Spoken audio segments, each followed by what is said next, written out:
Two Davids Walk Into a Bar was filmed before a live studio audience. You know what it is not to feel separate. One moment, something animalistic takes over. In one furious, exquisite act. You're lost. Once upon a time, a terrible legacy was born. A vendetta carried through the ages. You're gonna hang on my back for another 100 years. Never forgiven nor forgotten. She was just like you.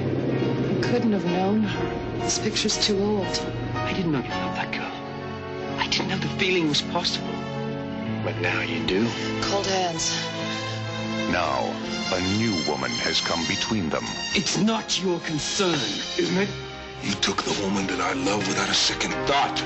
Don't tell me you got a problem with Kate. Her love I'm gonna bring her in. is to die for. I'm glad you could make it. I want you to read this. Bram Stoker only had the story half right. What are you talking about? We're talking about Vlad. The guy existed, but they never got him. He never died. Lady Dracula is based on this guy. Let the hand of him that loved her best strike the blow that sets her free. He wants you next. It's not true.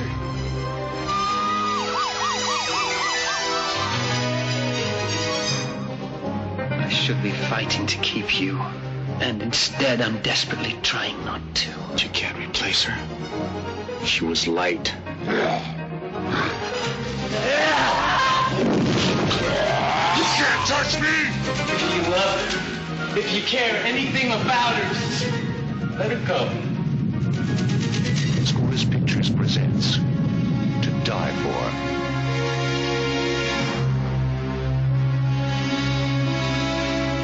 Hello, this is Two Davids Walk Into a Bar. I'm David Anderson, and across from the aisle from me, about 3,000 miles away, is David Lawler. How are you? That's actually the intro for Siskel and Ebert right there. Well, we're talking about a movie, so does it matter? We're crossing streams. We're straddling universes streams. here. Yes, we're in the urinal trough of life, and we're crossing streams. Gene, I thought the movie had promise, but I really didn't like it that much. No, shut up, Roger, because I did. No. Something like that. What are we doing?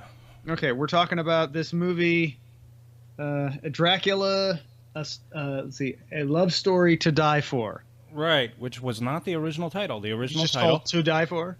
Right, it was just called To Die For, which is the title I could remember. I worked in video stores. You worked in video stores? I went to video stores. Okay, there you go. Well, working in video stores for a good portion of my adolescent years, I saw this box constantly, and you would think it was like a direct-to-video title, but it did receive a theatrical release. But yeah, and I could tell it was shot on film because you can see the occasional, at least the version I watched, you could see the occasional reel change cue things in the corner. Yeah. They do their best to try and chop those out, but you can still see them, yeah. But you would see like several copies in a Blockbuster, an RKO Video in our area. That's where we were. That's what we had. So they changed it, though, for the re-release because of, I guess, the Nicole Kidman movie that was directed by Gus Van Sant. Yeah, and even though this movie said it was made in 1989, and it probably came out in 1989, the version I watched, at the very end, it's a copyright 1995. So that might have been like a re-release of the title. For all I know. And the version we saw. Yeah, but they changed it back, though. We saw, actually, the one I sent you. Yeah. The one I looked at was actually a very rare version because it has the ultra title. It says in the credits, Bram Stoker's Dracula, which is unfortunate, The Love Story to Die For. And so there's a couple of names in the cast already that I recognize, like Amanda Wyss or Wyss or whatever. Is it Wyss or Wyss? Probably Wyss. As in like Janet say, Weiss, I would guess. Janet Weiss. Yes. From Nightmare on Elm Street. The music is by Cliff Eidelman. Star Trek 6. Composed the excellent score for Star Trek 6, but it seemed like he just sort of dashed this off on a synthesizer. Yeah, this is a very cheap like synth score, and the movie starts out, and we'll get back to the actors, but I just want to remember this. The movie starts out on a very cheap, low, like it looks like it's like overhead footage It looks Right. like it's shot from a news copter, like weather news Helicopter, yeah. And I'm like, oh wait a minute, is this going to be like a shot on video? And then it goes into the actual movie, and then it looks like it was shot on film. But it looks like they were like, well, we don't have footage. We'll just we'll pay some guy in the news copter to go up there. Maybe the director knew somebody in Kitla or something like that. Deran Sarafian, who also directed Terminal Velocity. I was going to mention that too. I was like, Charlie Sheen winning. Yes. One of his good movies, by the way. If anybody ever actually sees Terminal, it's actually a solid movie. They were. I don't know what was going on in Sheen's career at that time. He was trying to move away from comedy to become an action hero. This was kind of right around the the Three Musketeers, and then he did it was Hot Shots, then Three Musketeers, then Hot Shots Part 2. Then with Valeria. Yes. This is 9, and Terminal Velocity is like 95-ish, I think. Yeah, 95. He also directed an episode of House, an episode of Lost, and an episode of Fringe. So I guess he was he's kind of like he kind of went back into, and also something that pops out of my mind. He did a movie in the mid-late 80s called Alien Predators. And I the only reason I know that is because I remember looking in one of my old video magazines, and it was like this ad, and it looked very cheap. It was a Trans World Entertainment kind of movie, and he was a nephew of director Robert Altman, and you can see the stunning similarities between his work and Altman's. I'm just throwing it out there. Well, I will say that. Did you see all the teeth on that monster? That's so Altman-esque.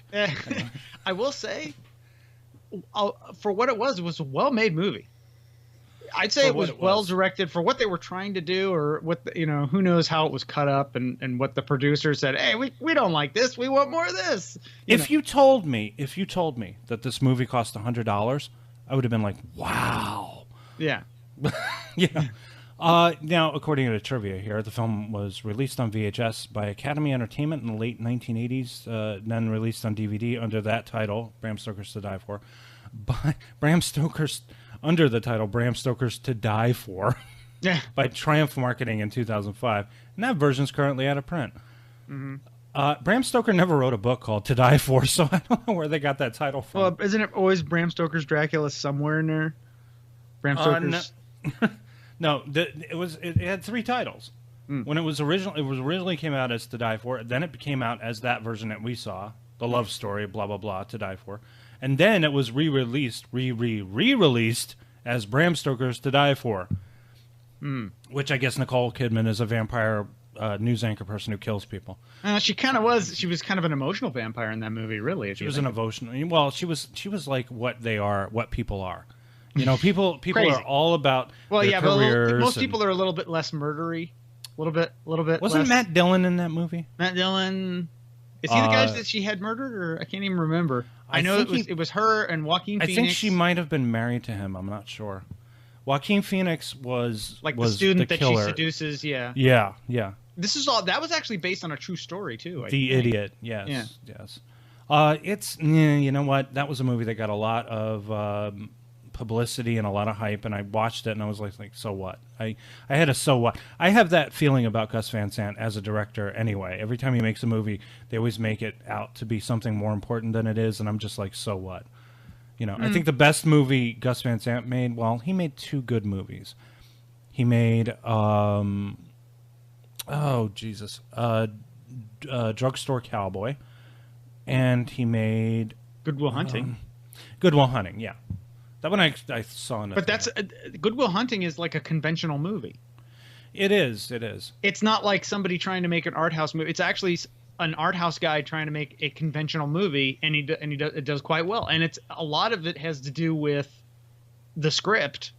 The Matt Damon and Ben Affleck script that they wrote. That they started it as one script and took out like the government conspiracy angle of being chased on the run, and he's like the fugitive because he's so smart, and they just kind of pared it down into this small movie about a smart guy trying to work on his issues. Yeah, and they threw in a lot of fart jokes. Yeah, which is always good. But the thing, I don't know. Watching it, I was like, "There's no way Minnie Driver would fuck him." I'm just thinking that. Oh, come on, he's Matt Damon. I liked. You know what? I loved Robin Williams. I thought he was wonderful. Yes, you got an Oscar for that. Yes, yes. So back to This to Die For. Yes. Which is, okay, you know, I try to follow this as much as I could, and I made up all kinds of nicknames for the girl. But we start on a boat, and there's a hot brunette with long hair, makes eyes at a guy I can only assume is a vampire because he's very creepy looking, right? See, I'm like, okay, you gotta remember the time. It's 1989. Right. This is a little wispy, fruity, foppish kind of guy with big hair. Mm-hmm. And I'm like, you know what? If you look like that in 1989, you were getting laid. I guess so. I would assume so. Oh, yes. You go out there with being all like that. The women He's got like hair like that dude from Duran Duran. Not Simon Le Bon, but the other guy. He's like he came out of a Duran Duran video or something.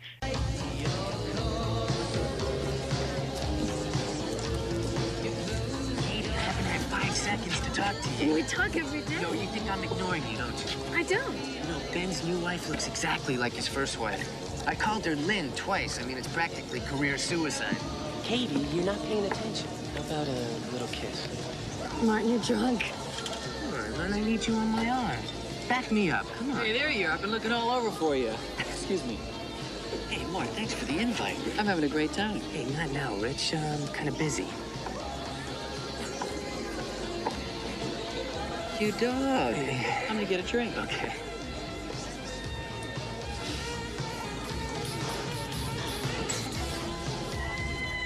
Hi, name's Rich. Nice setup. Wonder who's throwing this yuppie powwow anyway. Wasn't invited. Buddy Martin turned me onto it. Yo, darling, what you got there? All right. Yeah. I'm so thirsty I could drink a lake.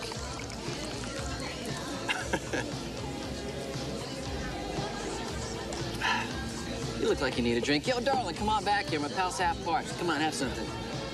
Hey, lighten up. You gotta have some fun. I know what the problem is. You lost your tie. Hey, come on. I'm just trying to be a nice guy. Come on, have something. A beer on me. Anything. Shoe? That, you know, it works. And it's like, it's, you know, I guess it would be the tattooed, bearded, you know, kind of like today, that would work, I guess. Maybe. And you just go in and the women are like, you know, you don't need to be. A few minutes into the movie, she's making out with him. And she's making out with him. And yeah, she kind of looks at him and he looks at her and he gives her the eye. And then they just walk over and start making out. Yeah, and she jilts this douche guy that she's with. Lines of like, you know, I can't even remember what he said. I was kind of jealous because I thought the woman was hot. And so. Well, you know, I don't know. I had problems with her face. I don't know. Well, you know, her name is Sydney Walsh. I looked her up and I actually remember she was actually the friend in Freddy's Revenge, Nightmare on Elm Street 2. Oh, right. Yeah, she had kind of like bigger 80s like curly hair in that. Yeah. But the hair is pretty big though in this movie. Though. And then Amanda Wyss, of course, is in the first Right Street. Playing like I think if I remember, like that was the thing that took me out of the movie where it was like she was supposed to be like 15 in that movie. She's already like 30, you know? Yeah. But Sydney made a bunch of guest appearances on a lot of TV shows. She was on the new Twilight Zone from '85. She was on T.J. Hooker, Hunter, Who's the Boss, Lois and Clark, Murder, She Wrote, you know, things like that. Yeah, I remember like her first line with him. He doesn't even say anything. She starts, you know, ripping off like, you know, I was born in 1958. Right. My father, he does something with lasers, and my mom's a housewife. 1958. Okay, this is 89. Now we make her 31. Yeah, I did the math too, and I'm like, wait a minute. And I actually looked her up. She was actually a little younger than that. She was like 61 or something. Oh. So I don't know what. She's 61 now. No, she's 61 now. She wasn't 61. She's a vampire. She's a feisty feminist go-getter. She works at a real estate firm, and she dreams about the creepy vampire dude at her job. Her, I guess Amanda's playing her roommate or something. Yeah, and she doesn't have a job, and she gets her a job working as a secretary for this guy. His name is Vlad, by the way. Remember, we got to mention her whiny bitch boyfriend. Which whiny bitch? There's two whiny bitch boyfriends. Okay, there's two, and they actually team. We'll get to that later, but they team up and become like a whiny bitch pair. Whiny bitch pair of vampire hunters, yeah. But no, her the brunette's her boyfriend, who I knew that face, and I looked him up. It's actually Scott Jacoby. Scott Jacoby, right. I saw that name in the credits, so who is that dude again? He is, if you want to go back, and maybe you'll remember that movie Bad Ronald? Bad Ronald. Bad Ronald, about the kid that lived in the house. I'd know. Okay, here's a brief synopsis, okay? All right. Mildly retarded kid accidentally kills a girl, and his overprotective mom, to make sure, because the police might go looking for him, okay, she builds a little room in a wall in her house. Okay, he lives in there, and then she like wallpapers it over, and she makes a special door so he can hide in there while the cops go look for him. And she says he just ran away. I don't know where he went. And she lives in there, and then unfortunately she dies. She has like a heart attack. By the way, the mother's played by Kim Hunter from Planet of the Apes. Okay. She dies, and then he's still living in there for like months, and he's got like food and everything. And then a family buys the house, and he's still in the house. He's still living in that wall. And the father's played by Dabney Coleman. Oh wow! I know, this is like the most awesome movie ever made. I remember from my childhood. I have to look this up. It sounds incredible. It's an awesome movie. And then of course, eventually he's like, well, I've run out of food, so he starts like kind of like leaving the room, and he goes in, and there's like this, and they notice like a smell, you know. Okay. And he goes in there, he starts stealing food. He becomes friends with one of the girls that lives there. He becomes obsessed with her. It becomes this weird sort of guy living in the house, obsessed, stalking thing. So it's like it's a little bit of Mice and Men, Diary of Anne Frank, and The People Under the Stairs. Yeah. Wow. Yeah, I know, it's the most awesome movie. It's like I'd much rather watch that than this, but this has its charms. But that's a much better movie. So Scott Jacoby was Ronald, yes, and he's like 15 or something in that movie. Oh, okay. Wow. Yeah, it's like from the 70s. That's interesting because it sounds like something that is like it's not being made anymore because a lot is invested in the story. There, you have your setup, and then you have, you have your narrative going, and then you have a twist, which is interesting. I like that. Yeah, it's a really good. It's one of those things where you're I'm like 11 years old. It's 3 a.m. and it's on. All right, and it's a TV movie too, so it's like this was on regular TV. It's like a lot of okay. We gotta find that. Maybe we'll do that in the future too. We'll have to. I've been looking it up every once in a while. It pops up on YouTube and then it's gone. It's kind of like the Detective School Dropouts, where it's like it pops up and then it's gone. I think there's actually a Spanish language remake in some other country, like they remade it. But yeah, that's a whole other movie. But like that's what I recognized. Well, those TV movies are very hard to find because a lot of them didn't get any kind of release on video. This one did because the version I looked up actually had like a Prism Entertainment logo on it or something. So it was released on video somewhere. So Scott Jacoby, huh? Jacoby, and here he is with big hair. With big hair. Scott Jacoby is who? Amanda's boyfriend? Not Amanda's, the brunette. Oh, okay. And then the other guy, I don't know who he is. But yeah, it's what happens is, but he's basically in the friend zone. It's like he's dating her, but he's not. He's already like a whiny bitch because he's like, he is whiny. He's like, I want to talk about our relationship. She's like, what relationship? We're not even dating. So he's already like, he's like a guy who thinks he's dating some woman. He's in the friend zone. So and he's talking about being engaged too. I'm like, what? Right. He what is he studying to be an anesthesiologist or something? I forget. I don't know. Some whiny bitch profession. I don't know. It's really hard to follow because I have to say Cliff Eidelman's score is a little distracting because they keep throwing it in there. I mean, I think I said this before, like pretentious of like the music is very pretentious. Maybe intentionally. It's like the pretentiousness of the music goes along with the pretentiousness of the vampire, of the Dracula. Yeah. Yeah. So you have Hamster Cheeks, which is Sydney Walsh. That's what I started calling her. Yeah. She can't focus because she keeps thinking about Mr. Tepish. That's his name. He's a creepy guy. Mr. Vlad Tepish.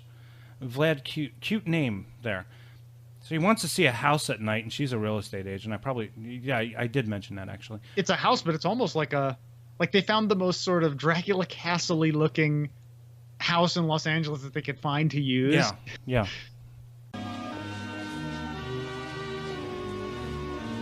Oh my God. What? Well, it's just kind of... Does the furniture come with it? Don't you want to see the rest of the house?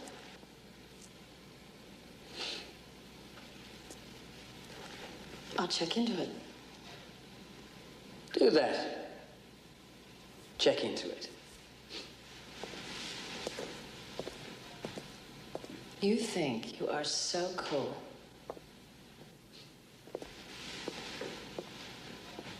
And they'll be like, well, you know what? It's Beverly Hills. It's architecture. That's what it's about.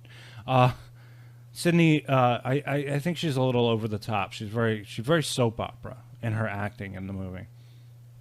But I have to be kind to it because, as I was telling you before we started, everybody was making movies like this back in those days. You know, do you remember a TV show? You probably do. It's called Forever Night. Yeah, that was like a late night CBS show, right? Well, it was. I think it was CBS. It started as a 2-hour pilot. Rick Springfield played the character of Nick Knight. Oh, okay, all right. In the pilot, though. Okay. Then it became a series with this Welsh or something actor named Jaron Wynn Davies, and the show ran for 3 seasons, and it was syndicated for the most part. But it was one of my favorites, and it has the same beats as this film. It's kind of got the same flow, you know, early 90s kind of thing, and it's about a vampire. He's a vampire, but he's also a cop. And I guess in more than a few episodes, he winds up killing other vampires or something like that. A little bit of a Highlander vibe maybe in there. Like it has a Highlander vibe, and then you remember the Buffy spinoff Angel kind of rips it off a little bit because Angel's kind of a but wasn't Angel after that? Angel was after a couple of years after, yeah. And also after Buffy. So Overbite, who is Sydney Walsh, is smitten with this Vlad Tepes. She strokes her hair in a creepy way. Everything he does is creepy. Yeah. Well, he's got like the Dracula sort of like the hypnovision kind of thing. He doesn't really use it, but he just looks at her with this weird sort of fruity look. I guess yeah, because there's this. He also does the same thing with Amanda later on, and this is where I started to pick up the similarities between this and Bram Stoker's original story. This is basically just a kind of updating of Dracula, if you will. Amanda is like Lucy, and she is like Mina. It seems like he's trying to get to her through her friend now, and her friend like becomes like his minion very quickly, but she becomes his minion quickly, but then like she slowly descends into sort of man, almost like Renfield. Kind of. I was thinking, I kind of looked at it as like vampire PMS a little bit, like stay away from my man. Please, not that. Make her leave. Make her leave. Please let. Please let. Celia, stay away from him. Where's Jane? Fucking her brains out in the backseat of some guy's car.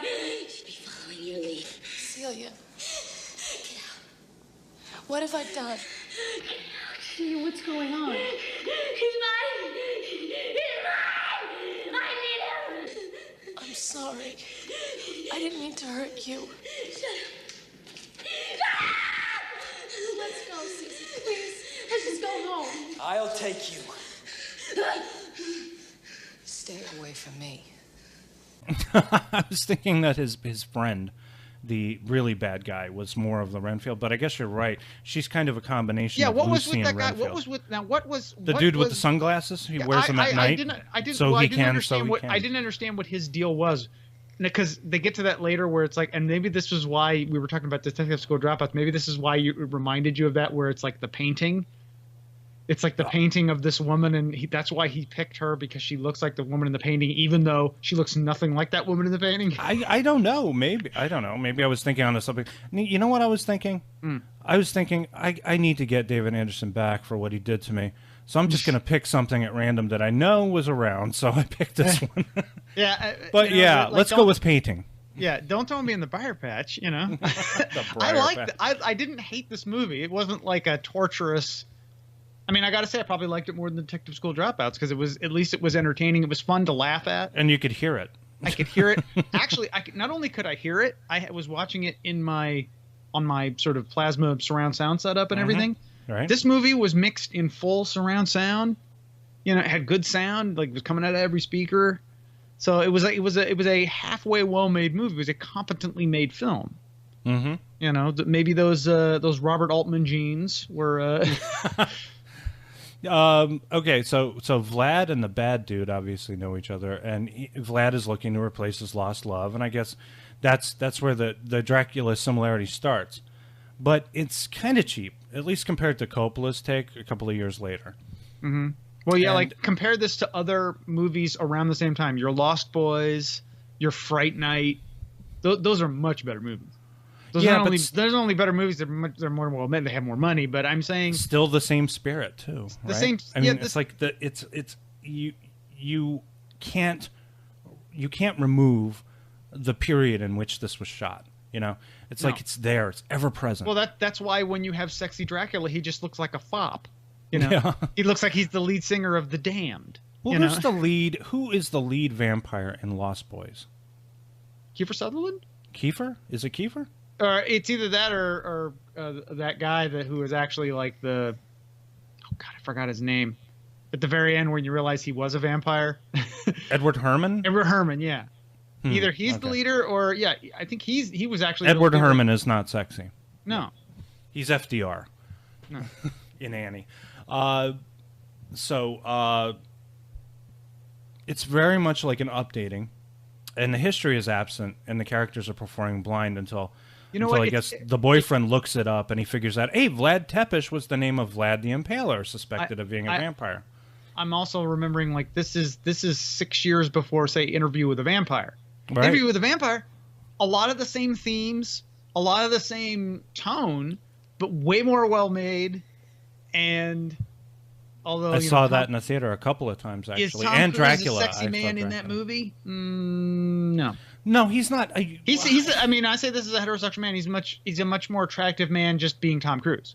Well, the thing about it is that I knew people who read the book before I did, and they were like, Tom Cruise, no, he's not Lestat. There's no way, and I think he made it work actually for what I really did like Brad Pitt in the movie too. Yeah, and visually wonderful to look at, just a great movie to look at, a lot of fun.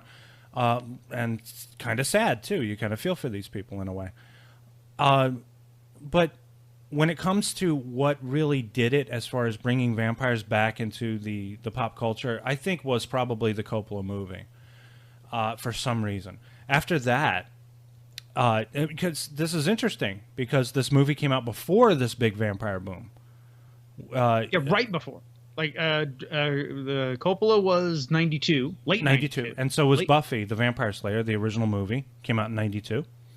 And then after that, suddenly everything is like I mean, you could say and then Buffy, and then this Twilight stuff. 86, Once Bitten, in a more comedy. Once Bitten was cute. That was such a damned cute movie. Watching it, I loved it. I loved watching it. I thought it was fantastic. I looked at that movie and I said, Jim Carrey's going to be a big star.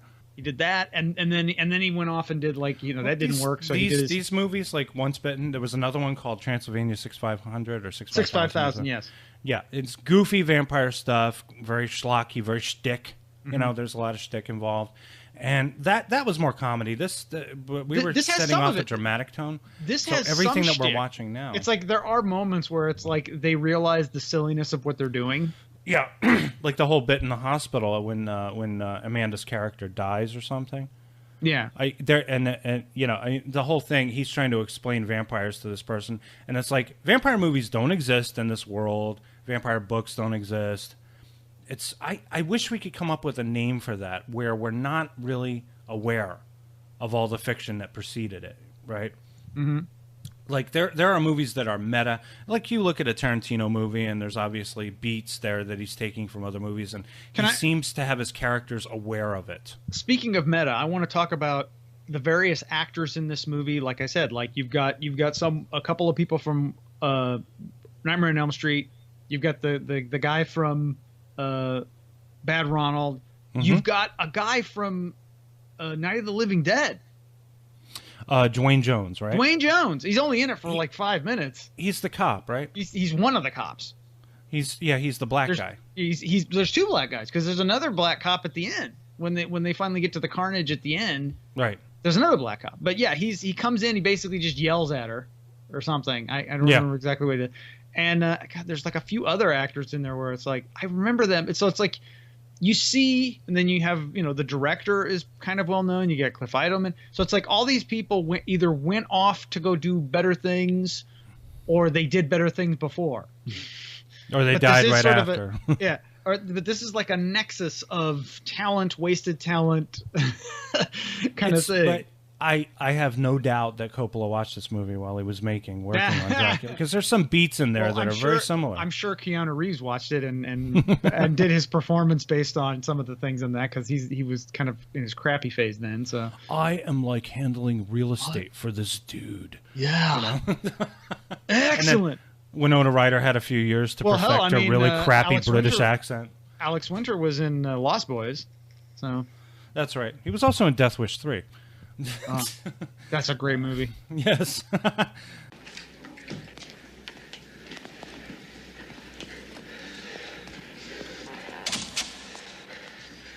Hold this.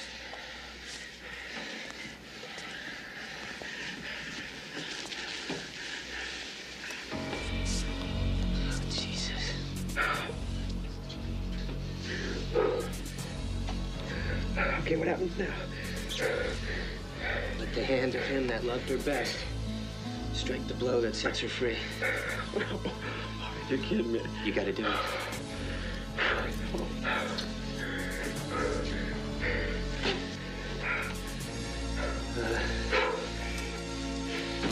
Sever the head, Van Helsing said. Sever the head.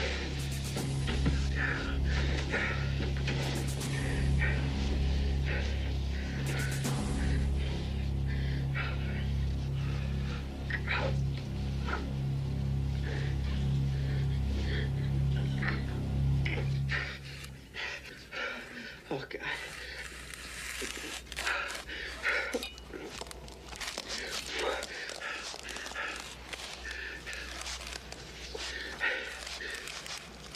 What was that?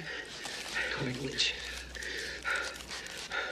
I think I'm gonna be sick.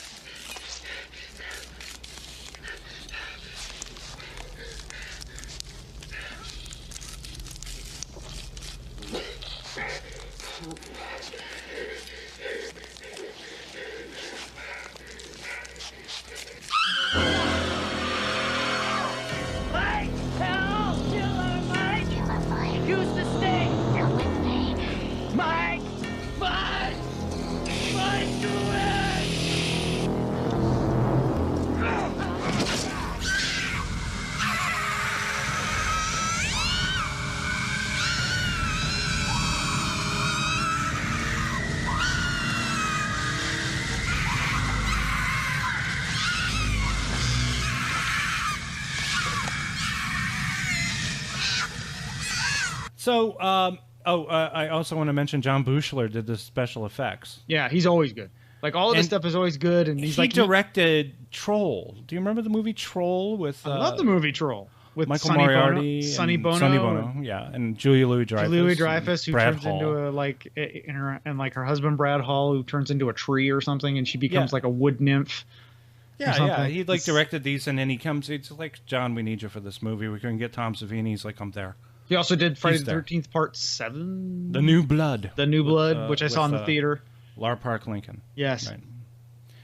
Nice idea, combining Carrie with Jason. It was awesome. Mm-hmm. Yeah.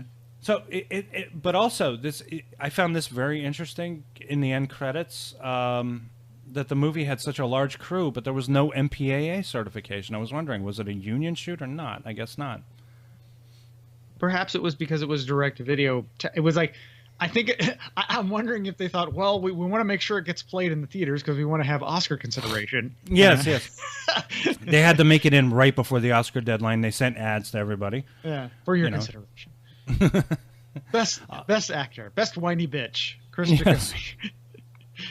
So, in the end, the movie, it's not remarkable, but it's not terrible. It does not completely suck, and there's some stuff in it where it's like, it's the kind of movie where what you need is get a bunch of friends together, either get drunk or get high, and watch this, and halfway pay attention and mess with your phone while you're doing it, and then every once in a while you'll see something and you go, whoa, and laugh your ass off.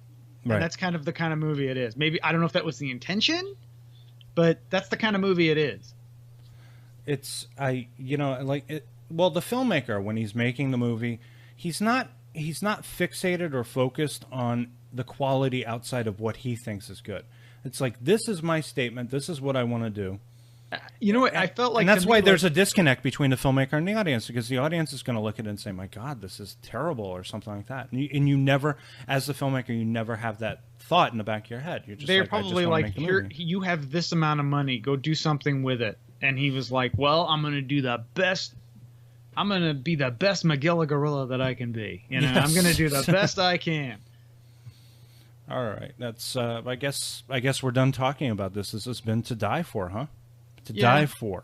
And there was a sequel. There was a sequel. Yeah, I was going to mention that there was a sequel with at least Chris Jacoby, because he didn't have anything going on. Yeah. Chris, we're making a sequel. All right, I'm there. He's the Michael Caine of direct-to-video. Those bad Ronald residuals are not coming in like I'd hoped, yeah. Yeah. All right. I guess next time, what are we going to talk about next time? I don't even know. It's up to you. You're going to send me something, and I'm going to go, oh, no. I did want to do Provoked with Gino, have him on as a guest. If that happens, I'll let you know. Okay. All right.